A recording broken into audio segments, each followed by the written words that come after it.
The late afternoon sun cast long shadows across the worn carpet of the Riverside Inn, a modest hotel that had seen better decades. Nicolas Cage pushed through the heavy glass doors, his travel bag slung over his shoulder, exhaustion weighing down his usually animated features. He had been driving for hours, fleeing the chaos of Hollywood meetings and endless phone calls, seeking nothing more than a quiet place to clear his mind. The lobby smelled of old wood polish and faded dreams. Behind the reception desk, a middle-aged woman with graying hair tied back in a simple bun looked up with tired but genuine eyes. Her name tag read Margaret, and her smile carried the warmth of someone who had learned to find joy in small gestures despite life's hardships. "Good evening, sir. Welcome to the Riverside Inn. How can I help you tonight?" Nicholas approached the desk, noticing the woman's weathered hands and the way her uniform, though clean and pressed, showed signs of countless washings. "I need a room for the night. Something quiet, if you have it." As Margaret began typing on an old computer, the sound of raised voices echoed from the hotel's small restaurant area. Nicholas glanced toward the commotion, where a well-dressed couple in their 60s was berating a young woman in a housekeeping uniform. "This is absolutely unacceptable," the woman shouted, her diamond bracelet catching the light as she gestured wildly. "We specifically requested fresh towels an hour ago, and this incompetent girl completely ignored us." The housekeeper, a petite woman in her early 30s with dark hair pulled back under a worn baseball cap, stood silently as the verbal assault continued. Her name tag read Elena, and Nicholas could see her hands trembling slightly as she clutched a stack of clean towels to her chest. "I apologize, ma'am," Elena said softly, her voice carrying a slight accent. "I was cleaning the other rooms on your floor first, but I have your towels right here."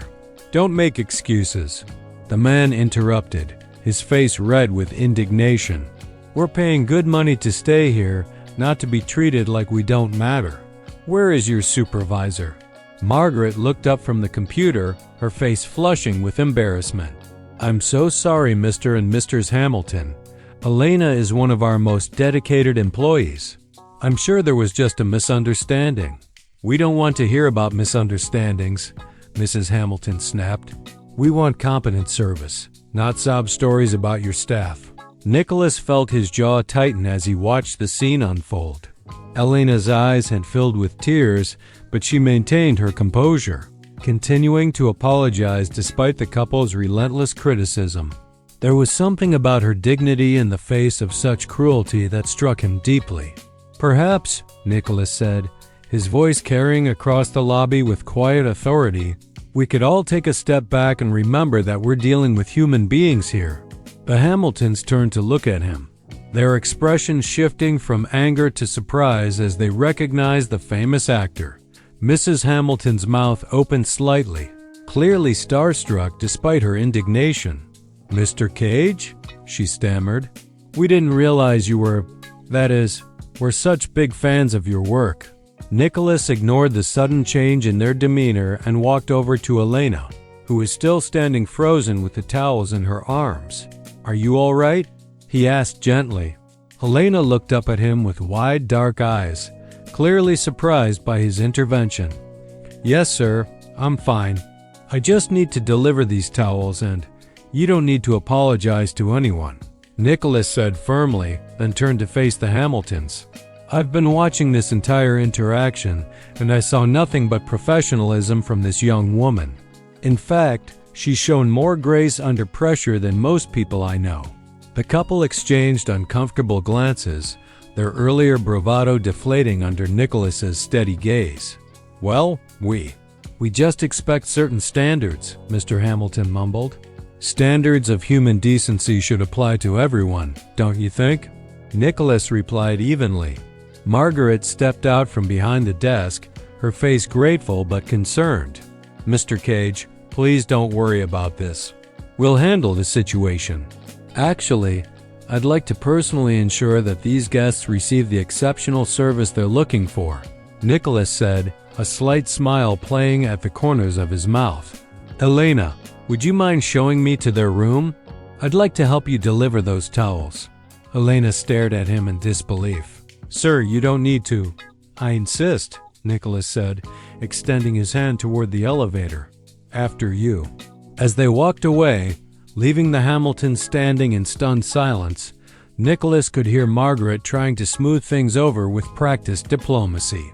The elevator doors closed, and Elena finally allowed herself to breathe. Thank you, she whispered, her voice barely audible. You didn't have to do that. Yes, I did, Nicolas replied simply. Nobody deserves to be treated that way, especially not someone who's clearly working hard to take care of others. Elena looked down at the towels in her arms, blinking back tears. I really needed this job. My daughter. She's starting high school next year, and I'm saving for her books and supplies. I can't afford to lose this position. Nicolas studied her profile as the elevator climbed slowly to the third floor. There was something about Elena that went beyond her current circumstances, an intelligence in her eyes, a grace in her movements despite her obvious exhaustion, and a strength that spoke of someone who had faced much more than difficult hotel guests. How long have you been working here? He asked. Almost 2 years, Elena replied as the elevator dinged softly. Before that, I worked at a nursing home, but the hours didn't work with my daughter's school schedule. Margaret was kind enough to hire me here, even though I had no hotel experience. They walked down the dimly lit hallway, their footsteps muffled by the worn carpet. Nicolas noticed that Elena moved with purpose despite her obvious fatigue, and she seemed to know exactly which rooms needed attention just by glancing at the doors. What did you do before? Before you needed to work these kinds of jobs? Nicolas asked as they stopped in front of room 317. Elena's hand paused on the door handle, and for a moment, her carefully maintained composure wavered. That's a long story, Mr. Cage. I've got time, he said gently. She knocked softly on the door, announcing herself as housekeeping, but there was no response from inside.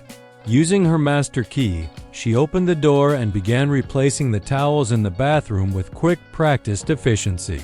I used to teach music, Elena said quietly as she worked. Piano, mostly, but also voice and guitar. I had a small studio in my home, about 20 students. It wasn't much, but it was enough, and I loved it. Nicolas leaned against the doorframe, watching as she transformed the messy bathroom into pristine condition in a matter of minutes. What happened? Elena's movements slowed, and she gripped the edge of the sink for a moment before continuing. My husband died in a car accident 3 years ago. He was the one with health insurance through his job, and when he died, we lost everything. The medical bills from his final weeks in the hospital, the funeral costs, keeping up with the mortgage. I had to sell the house to pay the debts, and when we moved to a small apartment, there was no space for a piano or music lessons. She finished arranging the towels and moved to straighten the bedroom, her voice growing quieter with each word. I haven't played piano in over 2 years. Sometimes I dream about it, and when I wake up, my fingers are moving like they're finding the keys. But dreams don't pay rent or buy groceries. Nicolas felt a tightness in his chest as he listened to her story. He had met countless people in his career, from Hollywood executives to struggling actors. But there was something about Elena's quiet dignity that moved him profoundly. Your daughter, he said. Does she know about your music? Elena smiled for the first time since they had met, and it transformed her entire face. Sophia is 15, and she's everything to me. She knows I used to teach, but I've tried to shield her from how much I miss it. She has her own dreams. She wants to be a veterinarian. Every dollar I can save goes toward making sure she can go to college. They left the room and continued down the hallway to the next one that needed attention. As they walked, Nicolas found himself studying Elena more carefully. Despite her humble circumstances, she carried herself with a quiet dignity that spoke of inner strength and resilience.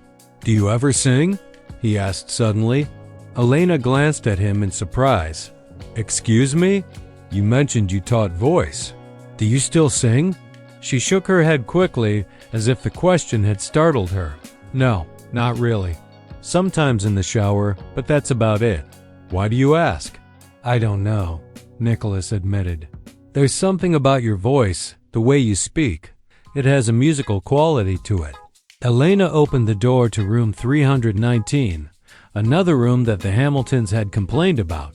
As she began her work, Nicholas noticed how she hummed softly under her breath, almost unconsciously. The melody was hauntingly beautiful, something he didn't recognize but that seemed to come from deep within her soul. That song, he said softly. What is that? Elena stopped humming immediately, her cheeks flushing with embarrassment. I'm sorry. I didn't realize I was doing that. It's just something I wrote a long time ago. You write music? She nodded reluctantly. I used to, back when I had time for such things.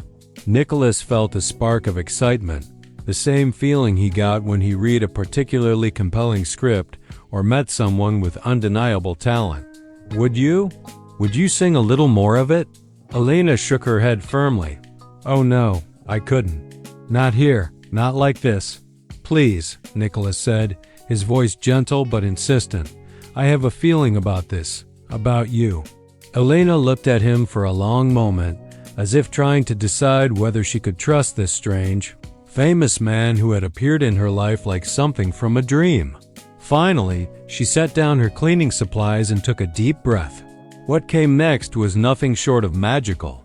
Elena's voice, soft at first but growing stronger with each note, filled the hotel room with a sound so pure and beautiful that Nicholas felt goosebumps rise on his arms. The melody was haunting and hopeful at the same time, speaking of loss and love, of dreams deferred but not forgotten. In the silence of the morning, when the world is still asleep, I remember all the music that my heart still longs to keep. Though the piano keys are silent and the stage lights dimmed and gone, still the melody inside me keeps on singing, keeps on strong. As she sang, Elena's entire demeanor transformed. The tired hotel worker disappeared, replaced by an artist of extraordinary talent and sensitivity. Her eyes closed as she lost herself in the music, and Nicholas could see that this was where she truly belonged, not cleaning hotel rooms, but creating beauty that could touch souls. When the song ended, they both stood in silence for a moment. Elena opened her eyes and seemed almost surprised to find herself still in the hotel room, as if she had been transported somewhere else entirely. Elena, Nicholas said, his voice thick with emotion. That was incredible. She shook her head, already reaching for her cleaning supplies again. It's just a silly song. I should get back to work. No, Nicholas said firmly, catching her hand before she could pick up the spray bottle. That wasn't silly. That was one of the most beautiful things I've ever heard, and I've heard a lot of music in my life. Elena looked at him with a mixture of hope and fear, as if she wanted to believe him but was afraid to let herself dream again. Mr. Cage, you're very kind, but I'm not being kind, he interrupted. I'm being honest. That song, your voice, the way you move people with your music, that's a gift. A real, genuine gift that shouldn't be wasted cleaning hotel rooms. Tears began to form in Elena's eyes again, but this time they weren't tears of humiliation or exhaustion. You don't understand. I can't afford to dream about music anymore. I have responsibilities, bills to pay, a daughter to raise. I can't just... What if you could? Nicholas asked quietly. Elena stared at him, not understanding. What do you mean? Nicholas ran his hand through his hair, his mind racing with possibilities. He had been in the entertainment industry long enough to recognize real talent when he heard it. And Elena possessed something special, not just technical skill, but that indefinable quality that separates true artists from mere performers. I mean, what if there was a way for you to pursue your music and still take care of your daughter? What if you didn't have to choose between your dreams and your responsibilities? Elena laughed, but it was a bitter sound.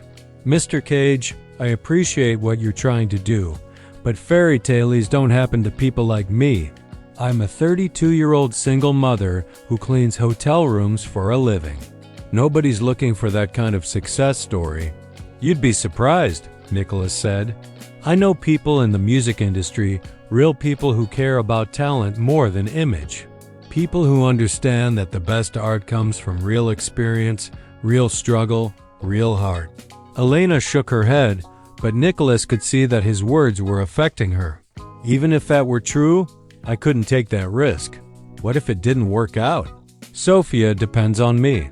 I can't gamble with her future on a dream that might never come true. Nicolas understood her fear. He had seen it in countless struggling artists over the years. The desperation to provide for family often killed dreams before they had a chance to bloom. But he had also seen what happened when truly talented people were given the right opportunity at the right moment. What if we started small? He suggested. What if we found a way for you to test the waters without giving up your security? Before Elena could respond, they heard footsteps in the hallway. Margaret appeared in the doorway, looking flustered and apologetic. Elena, I'm so sorry to interrupt, but the Hamiltons are demanding to speak with you again. They're threatening to leave negative reviews online if we don't. She trailed off, noticing the intense conversation she had interrupted. Nicolas felt his jaw clench again. Where are they now? In the lobby, Margaret replied nervously. Mr. Cage, please don't feel obligated to get involved further. This is our problem to handle. Actually, Nicolas said, an idea forming in his mind. I think this might be the perfect opportunity to show Elena exactly what I've been talking about. Elena looked at him in alarm. What do you mean? Nicolas smiled, and for the first time since entering the hotel, his expression held a hint of mischief. Trust me. Do you know any other songs? Something that might soften the heart of a difficult audience? Yes, but I don't understand what you're asking me to do. I'm asking you to be brave for just 5 minutes, Nicolas said. To trust that sometimes the universe puts people in the right place at the right time for a reason. Elena stared at him for a long moment, clearly torn between fear and a desperate desire to believe that something magical might actually be possible in her ordinary life. If I do this, she said quietly, and it goes badly, will you promise me that it won't affect my job here? Margaret has been so good to me, and I can't afford to lose this position. Margaret stepped forward, her expression warm and determined. Elena, honey, you've been one of our best employees since the day you started. Nothing that happens tonight could change that. Nicolas nodded. You have my word. But I don't think you need to worry about it going badly. Elena took a deep breath, removed her baseball cap, and shook out her dark hair. For a moment, she stood there gathering her courage. And Nicolas could see the exact moment when she decided to take the leap. Okay, she said softly. I'll try. They made their way back to the elevator, and as they descended to the lobby, Nicolas could hear Elena humming softly under her breath. Not the same song as before, but something new, something that seemed to be forming in real time as they prepared for whatever was about to happen. The lobby was tense when they emerged from the elevator. The Hamiltons were pacing near the reception desk, clearly agitated, while a few other hotel guests looked on with curiosity and concern. Nicolas noticed that word had somehow spread about his presence in the hotel, and several people were discreetly taking pictures with their phones. There she is, Mrs. Hamilton announced as soon as she spotted Elena. We've been waiting for an explanation of why our room service order was delayed by another hour. Elena stepped forward, her hands clasped in front of her, and Nicolas was struck again by her grace under pressure. I apologize for any inconvenience, Mrs. Hamilton. I'll speak with the kitchen staff right away to check on your order. That's not good enough, Mr. Hamilton interjected. We've had nothing but problems since we arrived at this establishment. Poor service, delayed responses, and now we're being told that room service might not arrive until after 9 o'clock. Nicolas watched Elena's face carefully, seeing the internal struggle as she fought to maintain her professional composure while her heart was clearly breaking. This job meant everything to her, and yet she was being treated with such disrespect that it was painful to witness. You know what? Nicolas said, stepping forward. I have an idea that might help everyone here tonight. The Hamiltons turned to him eagerly, clearly hoping that his celebrity status might somehow improve their hotel experience. The other guests in the lobby had also begun to pay closer attention, sensing that something interesting was about to happen. "Mrs. Hamilton, Mr. Hamilton," Nicholas continued, "I can see that you're frustrated with your stay here, and I understand that feeling. Travel can be stressful, and when things don't go according to plan, it affects everyone's mood." The couple nodded, seeming pleased that someone was finally acknowledging their grievances. "But I wonder if you might be interested in something that could turn this entire evening around," Nicholas said. "Something that might give you a story to tell your friends that would be far more interesting than complaints about room service delays." Mrs. Hamilton's eyes lit up with curiosity. "What do you mean?" Nicholas glanced at Elena, who was watching him with a mixture of terror and anticipation. "I mean, what if I told you that you're in the presence of one of the most talented musicians I've encountered in years, and she happens to work right here in this hotel?" Elena's eyes widened in alarm, but Nicholas continued before anyone could interrupt. "Elena here isn't just a dedicated hotel employee," he said, his voice carrying clearly across the lobby. "She's also a composer and vocalist with a gift that most people only dream of possessing. And if you're willing to set aside your frustrations for just a few minutes, she might be willing to share that gift with all of us." The lobby fell silent. Elena looked like she might faint, but Nicholas caught her eye and nodded encouragingly. Margaret stood behind the reception desk with her mouth open, clearly not believing what was happening in her modest hotel. "I don't understand, Mr. Hamilton said slowly. "Are you saying that the housekeeper sings?" "I'm saying," Nicholas replied, "that sometimes the most extraordinary people are hidden in the most ordinary circumstances, and we miss them because we're too focused on surface appearances to see what's really there." He turned to Elena, his voice gentle but encouraging.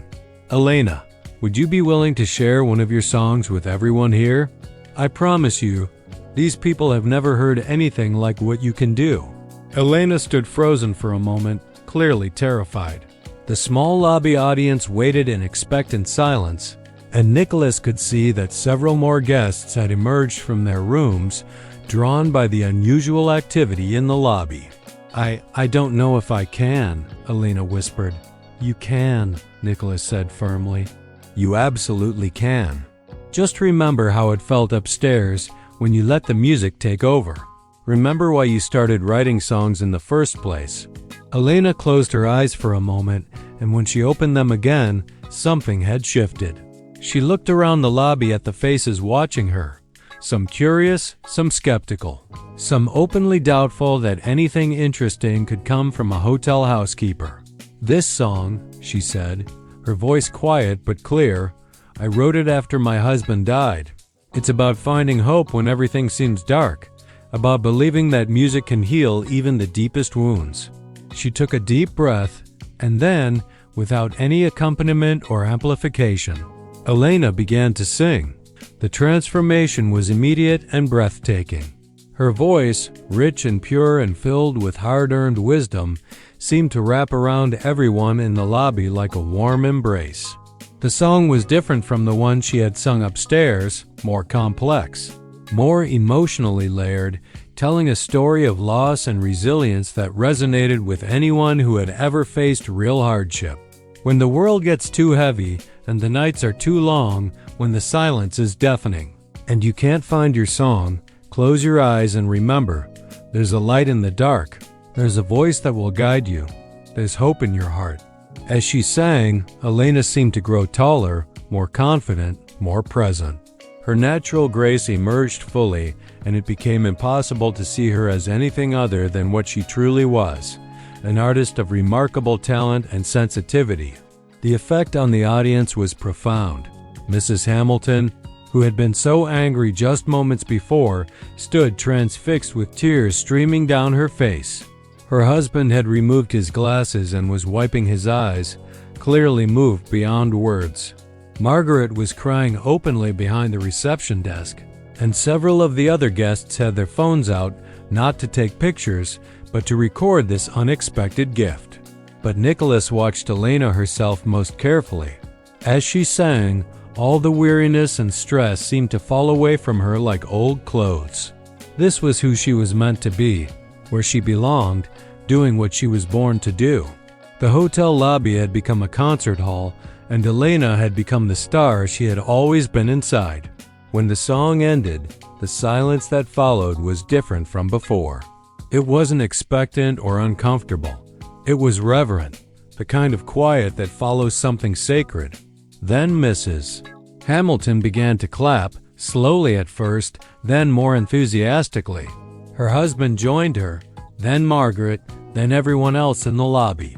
The applause wasn't polite or obligatory, it was genuine appreciation for having witnessed something truly special. "Oh my God," Mrs. Hamilton said, her voice thick with emotion as she approached Elena. I don't have words. That was the most beautiful thing I've heard in years." Elena stood there, still seeming slightly dazed by what had just happened, accepting the praise with gracious humility. "Young lady," Mr. Hamilton added, "I owe you an enormous apology. We've been treating you terribly, and we had no idea who you really are." "You don't owe me anything," Elena said softly. "I'm just glad the song could bring you some peace." Nicolas stepped forward, feeling a deep satisfaction as he watched the scene unfold. This was exactly what he had hoped would happen, not just the recognition of Elena's talent, but the reminder to everyone present that extraordinary people exist in ordinary places, often hidden by circumstances and assumptions. "Elena," he said, "what you just did is exactly what I've been trying to tell you. You have a gift that can move people, that can change how they see the world and how they see themselves. That's not something to be wasted." Over the next hour, something magical continued to happen in the lobby of the Riverside Inn. Word had somehow spread through the small town that something special was occurring at the hotel, and people began arriving, not guests, but locals who had heard rumors of an impromptu concert. Elena, encouraged by the overwhelming positive response, sang 3 more songs, each one revealing another facet of her extraordinary talent. She sang a lullaby she had written for her daughter, a jazz standard that showcased her impressive range, and finally, an original composition about small-town dreams and big-city hopes that left everyone in the expanded audience deeply moved. Margaret, meanwhile, had called the local newspaper reporter, a friend of hers who arrived with a photographer just as Elena was finishing her final song. The pictures they took that night would later become iconic. A tired hotel worker in uniform, surrounded by an enchanted audience, sharing her gift with a grace and power that transcended her humble circumstances. But perhaps the most meaningful moment came when Mrs. Hamilton approached Elena after the impromptu concert ended. "My dear," she said, taking Elena's hands in hers, "I need to tell you something. My late husband was a music producer in Nashville for 30 years before he retired. He would have recognized your talent immediately, just like Mr. Cage did tonight." Elena's eyes widened in surprise. "Your husband was in the music industry?" "He was," Mrs. Hamilton continued, "and I still have contacts there. People who knew how to spot real talent, and who understand that the best artists are often the ones who have lived real lives, who have something meaningful to say." She reached into her purse and pulled out a business card. "I want you to call this number tomorrow. Tell them that Martha Hamilton sent you, and that you have something they need to hear." Elena stared at the card as if it might disappear at any moment. "Mrs. Hamilton, I don't know what to say." "Don't say anything," the older woman replied with a smile. "Just promise me you'll make the call. Promise me you won't let this gift go to waste because you're afraid to believe in yourself." As the crowd began to disperse, Nicolas found himself standing with Elena and Margaret near the reception desk. The hotel had returned to its quiet evening atmosphere, but the energy of what had just occurred still lingered in the air like music. "I can't believe that just happened," Elena said, still clutching Mrs. Hamilton's business card. "I feel like I'm dreaming." "You're not dreaming," Nicolas assured her. "You're just finally letting yourself be seen for who you really are." Margaret wiped tears from her eyes and shook her head in amazement. "Elena, honey, I always knew you were special, but I had no idea you could do that. That was absolutely incredible." "What happens now?" Elena asked, looking between Nicolas and the business card with uncertainty. "Now you make that phone call," Nicolas said firmly, "and you start believing that you deserve good things, that your dreams matter just as much as your daughter's, and that sometimes taking a chance on yourself is the best gift you can give to the people you love." Elena nodded slowly, and Nicolas could see that something fundamental had shifted in her tonight. The fear was still there, but it was balanced now by hope and possibility. "Mr. Cage," she said, "I don't know how to thank you for what you did tonight. You changed everything for me in the space of a few hours." Nicolas smiled, feeling a warmth in his chest that had nothing to do with recognition or fame. "Elena, all I did was give you a stage. The talent, the courage, the heart, that was all you. That was always you." As Nicolas finally made his way to his room later that night, he reflected on the unexpected turn his quiet evening had taken. He had come to this small hotel seeking solitude and peace, but instead he had found something far more valuable, a reminder of why he had fallen in love with the arts in the first place. It wasn't about the glamour or the fame or the money. It was about the moment when a human being shares their deepest truth with the world, and the world is changed by that sharing. Elena had reminded him of that fundamental magic, and in doing so, she had given him a gift as valuable as any he had given her. 3 months later, Nicolas was in his Los Angeles office when his assistant brought him a package with no return address. Inside was a CD with a simple handwritten label, "For the man who gave me my wings back, Elena." As he listened to the professionally recorded songs, Nicolas smiled with deep satisfaction. Elena's voice filled his office with the same magic he had witnessed that night at the Riverside Inn. But now it was polished and produced, ready to touch the hearts of people around the world. The liner notes told the story. Elena had indeed called the number Mrs. Hamilton had given her. The contact, a respected Nashville producer, had been so moved by her demo recordings that he had offered her a recording contract within a week. The album, titled Hidden in Plain Sight, was already climbing the country music charts, and Elena was being hailed as a fresh new voice with an old soul and a story that resonated with anyone who had ever felt overlooked or underestimated. But the most touching part of the package was the letter Elena had included. "Dear Nicolas, I wanted you to be the first to know that my dreams are coming true. The album is doing better than anyone expected, and I've been invited to perform at the Grand Ole Opry next month. Sophia is so proud, and she's already talking about how she wants to be a veterinarian who writes songs on the side. But more than the success, I wanted to thank you for seeing me when I couldn't see myself. You reminded me that my dreams matter, that my voice deserves to be heard, and that sometimes the most extraordinary things happen in the most ordinary places. I'll never forget that night at the Riverside Inn, or the way you treated me like I mattered when everyone else saw just another hotel worker. You changed my life, but more than that, you reminded me of who I was meant to be. With all my gratitude and love. Elena P.S. I've established a scholarship fund for single mothers who want to pursue careers in music. It's called the Hidden in Plain Sight Foundation, and I hope it will help other women who find themselves choosing between their dreams and their responsibilities. Sometimes they don't have to choose." Nicolas set the letter down and leaned back in his chair, feeling a profound sense of contentment. In a career filled with memorable moments and meaningful projects, this might be the thing he was most proud of, not a movie or a performance, but a moment of human connection that had rippled outward to touch countless other lives. He thought about Elena probably preparing for her Grand Ole Opry debut at that very moment, and about Sophia, who would grow up knowing that her mother had never given up on her dreams. He thought about Margaret, who had sent him a brief note mentioning that the Riverside Inn had become something of a landmark since Elena's story had spread, attracting visitors who hoped to experience their own moments of magic. But mostly, he thought about the lesson Elena had taught him that night, that the most powerful thing any of us can do is to truly see another person, to recognize their worth and their potential, and to give them the courage to share their gifts with the world. It was a lesson he would carry with him for the rest of his life. 6 months after that transformative night at the Riverside Inn, Nicolas found himself backstage at the Country Music Awards, having been invited as a presenter. As he waited in the wings, he heard a familiar voice rehearsing with the sound crew.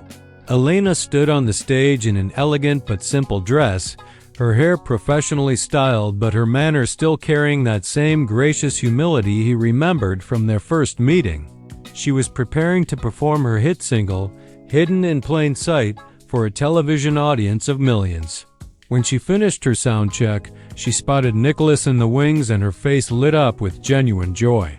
She hurried over to him, and for a moment, they simply stood there grinning at each other like old friends. "I can't believe you're here," she said, embracing him warmly.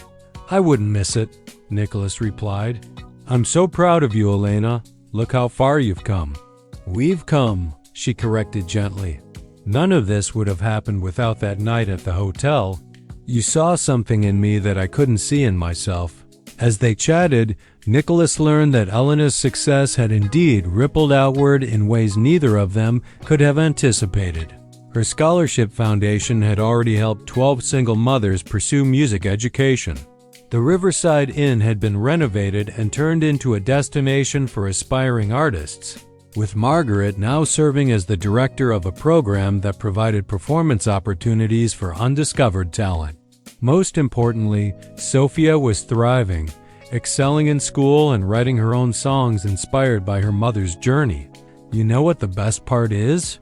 Elena asked as they heard her name being called for final preparations. "What's that?" "Every night before I go on stage, I remember that feeling of being scared but choosing to be brave anyway. I remember standing in that hotel lobby, thinking I was just a housekeeper who couldn't possibly have anything valuable to offer. And then I remember your voice telling me that I could do it, that I was worth believing in." She paused, her eyes bright with unshed tears of gratitude. "That's what I try to pass on to everyone who hears my music now. The idea that we're all hidden in plain sight sometimes, waiting for someone to see us or for the courage to see ourselves. That our dreams matter, no matter where we come from or what circumstances we're facing." As Elena was called to take her position for the live broadcast, she squeezed Nicolas's hand one more time. "Thank you," she said simply, "for everything." Nicolas watched from the wings as Elena walked out onto that stage, transformed but not changed, carrying her truth and her talent to an audience that would be moved and inspired just as he had been that first night. The young woman who had once been invisible, dismissed as just another service worker, now stood in one of country music's most prestigious spotlights, sharing her story with the world. As her voice filled the auditorium with that same pure, powerful sound he remembered from the hotel lobby, Nicolas felt a deep sense of completion. This was why he had become an actor, why he had devoted his life to the arts, not for the fame or recognition, but for moments like this, when art connects people to their deepest humanity and reminds them of their infinite potential.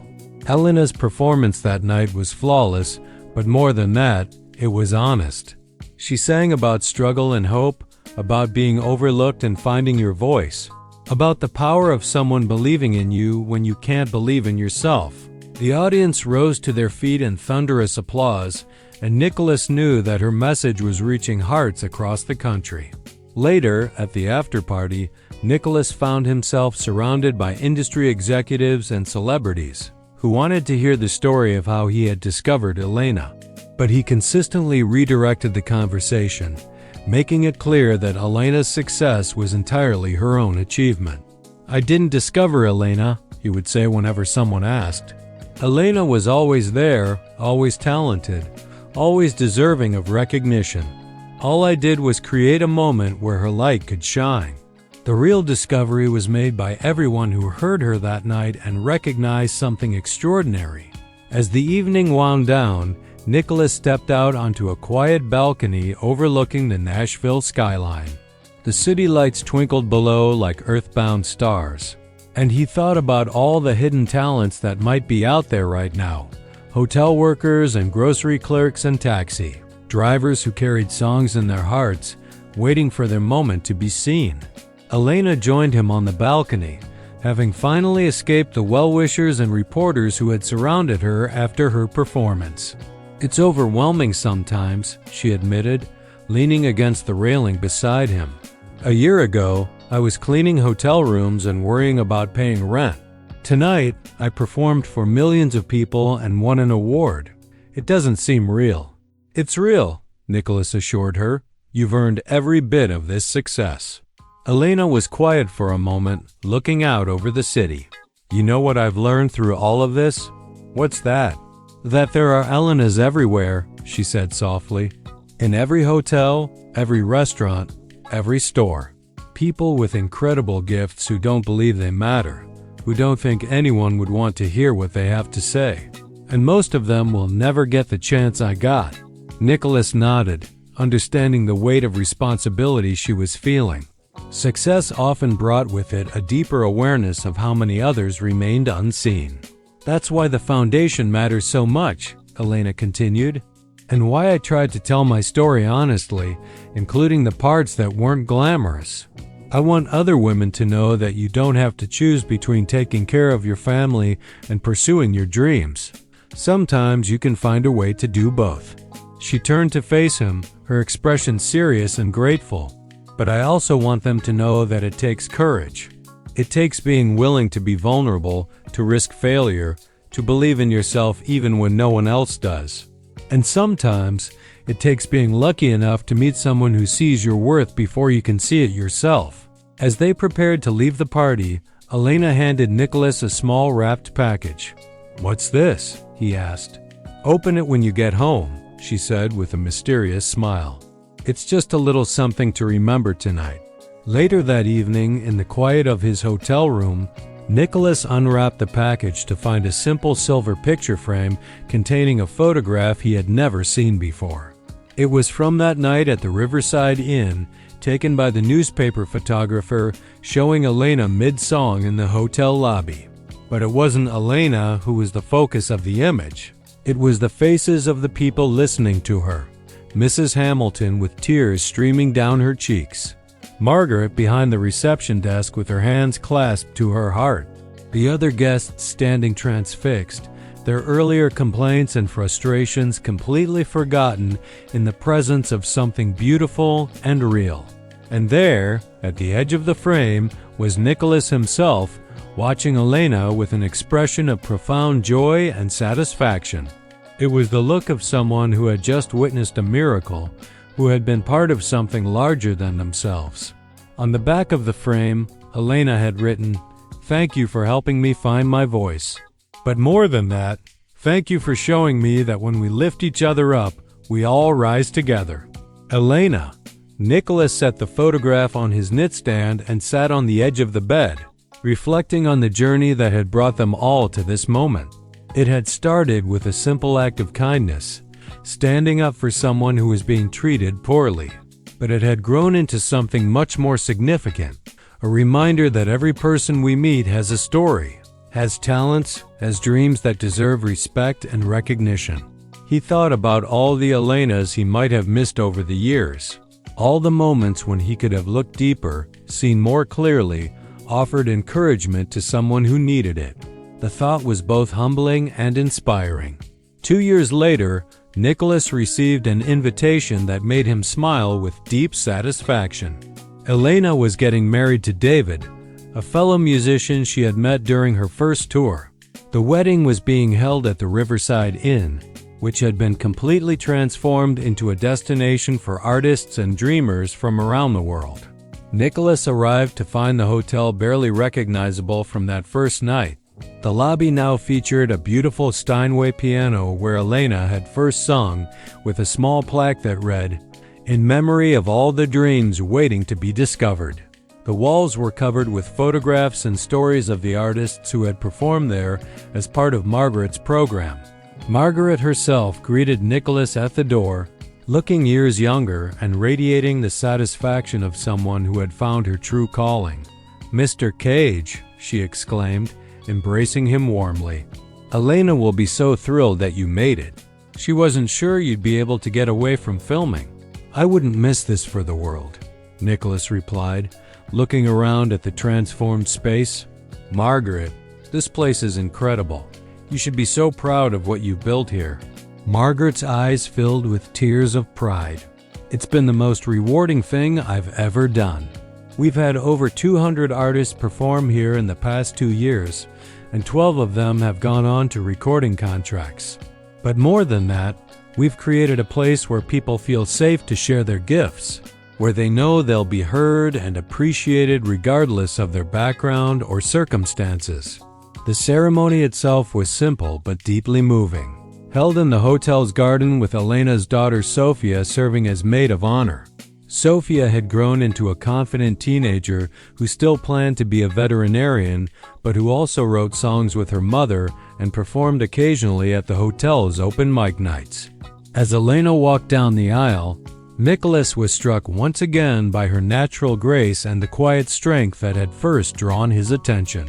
She looked radiant not because of her success or her beautiful dress, but because of the deep contentment that came from living authentically, from using her gifts in service of something greater than herself. During the reception, Elena made a point of finding Nicolas for a private conversation. "I have something to tell you," she said, pulling him aside to a quiet corner of the garden.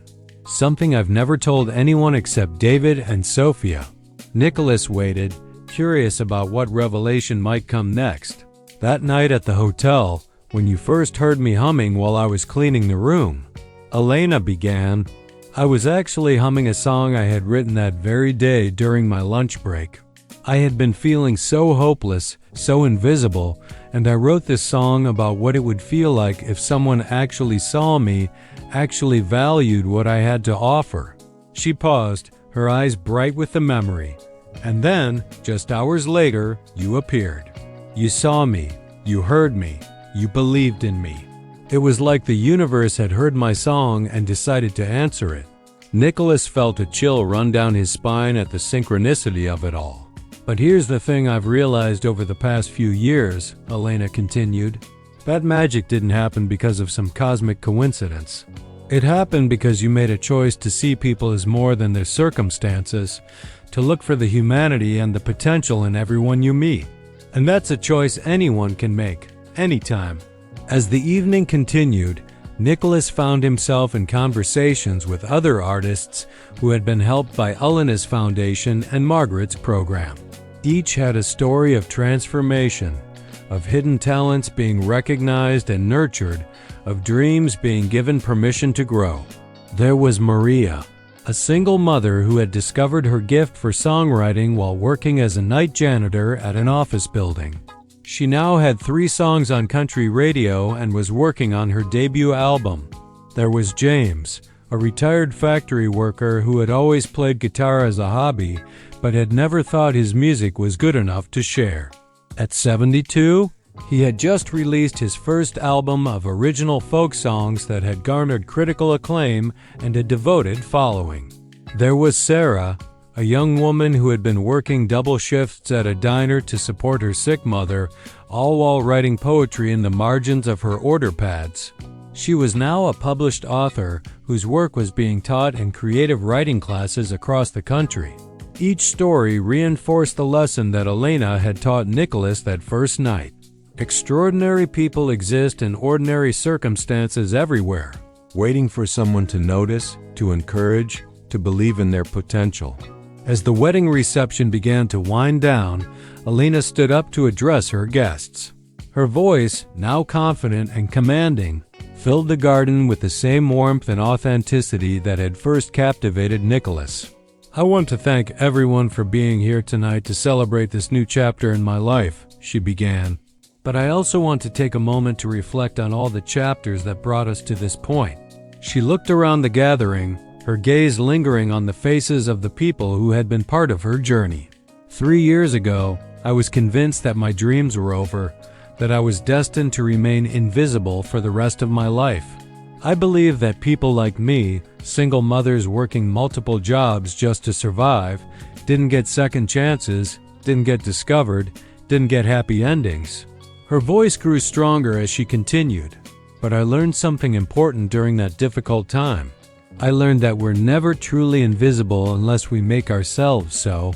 Our gifts don't disappear just because circumstances force us to set them aside temporarily. Our worth doesn't diminish just because others can't see it.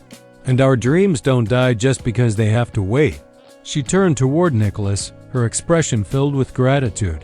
Nicolas Cage taught me that sometimes all it takes is one person willing to truly see us, one person willing to believe in our potential, one person willing to give us a stage, even if that stage is just a hotel lobby. But he also taught me that once we find our voice, once we remember our worth, we have a responsibility to help others find theirs. The applause was warm and sustained, but Elena held up her hand to continue. So I want to make a promise to everyone here tonight. David and I are establishing a new initiative through the Hidden in Plain Sight Foundation. We're going to travel to small towns across America, visiting hotels and restaurants and stores, looking for the Elenas and the Marias and the Jameses who are still waiting to be discovered. She paused, her voice becoming emotional. We're going to remind them that their dreams matter, that their voices deserve to be heard, that they are worthy of recognition and success regardless of their current circumstances. And we're going to give them the tools and opportunities they need to share their gifts with the world. As the applause erupted again, Nicholas felt a profound sense of completion and continuity. What had started as a simple moment of human decency had grown into a movement, a mission to ensure that talent and potential would never again go unnoticed simply because it existed in unexpected places. Later that evening, as the celebration finally came to an end, Nicholas found himself once again standing with Elena, this time on the hotel's newly renovated balcony overlooking the river. You know what the most amazing thing about all of this is? Elena asked, her wedding dress rustling softly in the evening breeze. What's that? It's that the story doesn't end with me. Every person we help, every dream we nurture, every voice we help find, they go on to help others. Maria is already mentoring young songwriters in her community. James volunteers at a senior center, teaching other retirees to play guitar. Sarah runs writing workshops for teenage girls. She turned to face him, her expression radiant with purpose. That night in the hotel lobby wasn't just about me finding my voice.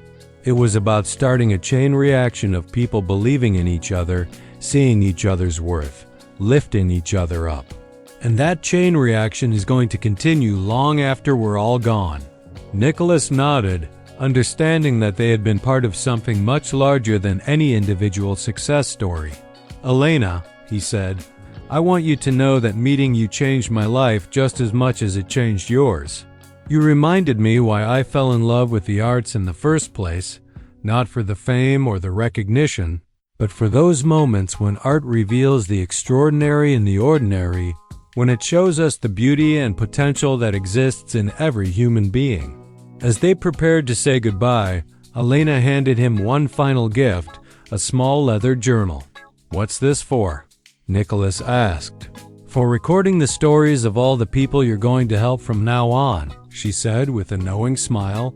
Because I have a feeling that this is just the beginning for you too.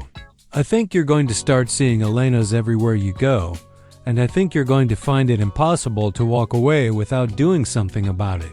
Nicholas laughed, recognizing the truth in her words. Already, he found himself looking more carefully at the people who served his coffee, cleaned his hotel rooms, delivered his mail. Already, he was listening more attentively for the hints of hidden talents, unfulfilled dreams, untold stories. You might be right about that, he admitted. I know I'm right, Elena replied with confidence. Because once you've experienced the magic of helping someone find their voice, you become addicted to that feeling. You start to understand that it's the most important work any of us can do. As Nicholas drove away from the Riverside Inn that night, he reflected on the journey that had brought them all to this moment. What had started as a chance encounter with a mistreated hotel employee had evolved into a life-changing friendship, a successful music career, a foundation that was helping countless others, and a philosophy that was transforming how he moved through the world. But perhaps most importantly, it had reminded him that every single day we have opportunities to see and to be seen, to recognize and to be recognized, to lift others up and to be lifted in return. The magic isn't in the grand gestures or the fairy tale endings. It's in the simple choice to treat every person we meet as someone who matters, someone who has gifts to offer, someone who deserves respect and encouragement.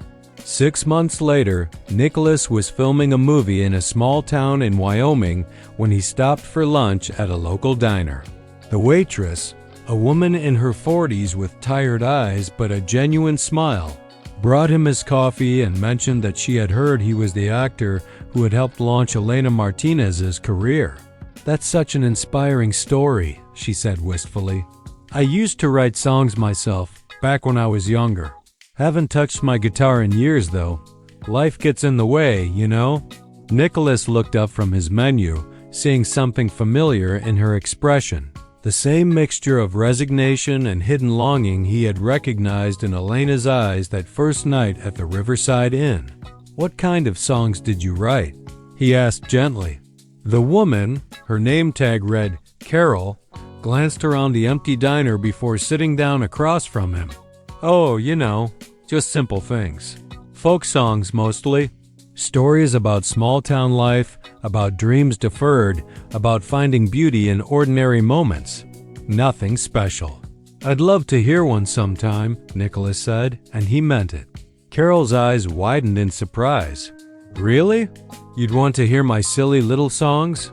"Carol," Nicolas said, channeling the same energy he had brought to that hotel lobby 3 years earlier, "I have a feeling there's nothing silly about your songs at all."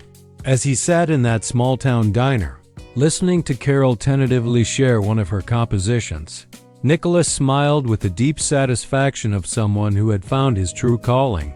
Elena had been right. Once you experience the magic of helping someone rediscover their voice, it became impossible to stop looking for opportunities to do it again. And somewhere out there, he knew, Elena was probably having a similar conversation with another undiscovered artist. Another person who had convinced themselves that their dreams didn't matter. The chain reaction they had started together was spreading, one conversation at a time, one song at a time, one moment of recognition at a time. Because in the end, that's what it all comes down to, the simple, revolutionary act of truly seeing another person, of recognizing their worth, and of giving them permission to shine. It's not about fame or fortune or grand gestures. It's about understanding that every human being carries something beautiful inside them, waiting for the right moment, the right person, the right encouragement to let it emerge. And when it does emerge, when someone finds their voice and shares their gift with the world, it doesn't just change their life. It changes everyone who witnesses that moment of authentic self-expression. It reminds us all of our own untapped potential, our own silenced voices, our own dreams that might still be possible if we can find the courage to believe in them. That's the real magic of Elena's story. Not that she went from hotel housekeeper to country music star, but that she reminded everyone who heard her sing that transformation is possible, that it's never too late to pursue your dreams, and that sometimes the most extraordinary gifts come from the most ordinary circumstances. As Nicolas finished his conversation with Carol and prepared to leave the diner, he reflected on the simple truth that Elena had taught him. We are all hidden in plain sight sometimes, waiting to be discovered, waiting to be encouraged, waiting for someone to believe in us when we can't believe in ourselves. And maybe, just maybe, we all have the power to be that someone for others. The story of that night at the Riverside Inn had become something larger than any of them could have imagined. It had become a reminder that kindness matters, that everyone has a story worth hearing, and that sometimes the most powerful thing we can do is simply pay attention to the people around us. Because you never know when the next Elena might be standing right in front of you, humming a song under her breath while she works, carrying dreams in her heart that could change the world, if only someone would take the time to listen. Never underestimate the power of seeing someone for who they really are. Never underestimate the impact of believing in another person's potential. And never underestimate how one moment of genuine human connection can create ripples that touch countless lives for generations to come. That's the lesson Nicolas Cage learned that night at a small hotel, from a housekeeper who turned out to be so much more than she appeared. And it's a lesson that every one of us can carry forward into our own lives, creating our own moments of magic, our own chains of kindness, our own opportunities to help hidden talents shine. Sometimes, the person you help may change your life just as much as you change theirs. Sometimes, a stranger really can be your savior. And sometimes, the most beautiful music comes from the most unexpected places. All it takes is the willingness to listen. If this story moved you, please take a moment to like this video, subscribe to our channel, and share your own stories in the comments below. Have you ever encountered someone whose hidden talent surprised you? Have you ever been that person whose gifts went unrecognized until someone gave you a chance to shine? We'd love to hear about it. Remember, everyone you meet is fighting a battle you know nothing about, carrying dreams you can't imagine, and possessing talents that might never be discovered unless someone takes the time to truly see them. Be that someone. The world needs more Elenas, and it needs more people willing to help them find their voices. Thank you for watching, and remember, you never know when your next encounter might change someone's life forever.